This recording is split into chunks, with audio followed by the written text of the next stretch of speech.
दिवाली पर लक्ष्मी गणेश का पूजन क्यों किया जाता है?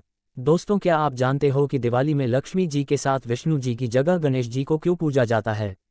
इसके पीछे एक रोचक कहानी है। लक्ष्मी और गणेश जी की पूजा का जिक्र कई पौराणिक कथाओं में हुआ है।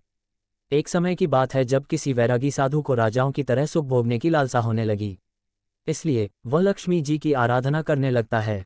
उस साधु की आराधना से प्रसन्न होकर लक्ष्मी जी उसे दर्शन देती हैं और साधु को वरदान देती है कि उसे सम्मान और उच्च पद प्राप्त होगा। वह साधु दूसरे दिन राजा के दरबार में पहुंच जाता है और वरदान के अभिमान में राजा को सिंहासन से धकेल देता है। साधु का राजा के साथ ऐसा व्यवहार देखकर उनके सिपाही साधु को पकड़ने के लिए उसकी तरफ दौड़ते हैं, लेकिन तभी राजा के मुकुट से एक काला नाग निकल आता है। ये देखकर सभी चौंक जाते हैं और सभी उस साधु को ज्ञानी संत और चमत्कारी समझने लगते हैं।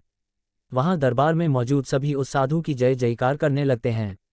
राजा भी साधु से खुश होकर उसे अपना मंत्री बन देता है। साधु के मंत्री बनने पर राजा उसे निवास के लिए एक महल देता है, जहां वह शान के साथ रहने लगता है। कुछ समय बाद एक दिन साधु राजा के हाथ पकड़कर उसे दरबार से खींचते हुए बाहर ले जाता है। ये देखकर उसके दरबारी भी पीछे पीछे भागने लगते हैं। सभी के दरबार से बाहर निकलते ही भूकंप आता है, जिसमें महल खंडहर बन जाता है।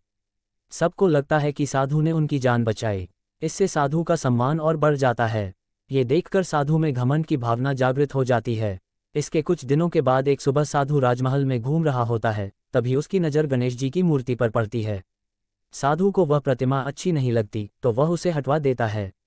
इससे गणेश जी साधु से रुष्ट हो जाते हैं और उसकी बुद्धि भ्रष्ट कर देते हैं।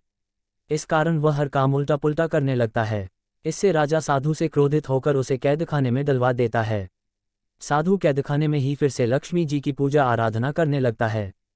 कुछ समय बाद लक्ष्मी जी साधु को दर्शन देती हैं और कहती हैं कि तुमने गणेश जी को रुष्ट किया है, इसलिए तुम्हें गणेश जी की पूजा कर उन्हें प्रसन्न करना होगा। लक्ष्मी जी की बात सुनकर साधु गणेश जी की आराधना करने लगता है। इससे गणेश जी प्रसन्न हो जाते हैं और उनका क्रोध शांत हो जाता है। वह राजा के सपने में आकर साधु को फिर से मंत्री बनाने के लिए कहते हैं। राजा दूसरे दिन साधु को कैद से आज़ाद कर फिर से मंत्री बना देते हैं। इस घटना के बाद लक्ष्मी और गणेश जी एक साथ पूजे की जाने लगे। लक्ष्मी जी धन की देवी है, तो गणेश जी को बुद्धि को संयम में रखने वाला माना गया है। वैसे कहा भी गया है कि एक संपन्न जीवन के लिए धन और बुद्धि दोनों जरूरी होते हैं। इसलिए लक्ष्मी जी और गणेश जी की पूजा साथ में की जाती है। इस कहानी से यह सीख मिलती है कि हमें अहंकार नहीं करना चाहिए, क्योंकि अहंकार के कारण जो हमारे पास है वो भी हमसे छिन सकता है। तो दोस्तों, ये पौराणिक कथा कैसी लगी लाइक कमेंट करके बताएं, और यह पौराणिक कथा अच्छी लगी हो तो अपने दोस्तों रिश्तेदारों को शेयर करें, और भी पौराणिक कथा सुनने, पढ़ने और ज्ञान हासिल करने के लिए इस चैनल को सब्सक्राइब करें। धन्यवाद। ओम नमो भगवते वासुदेवाय।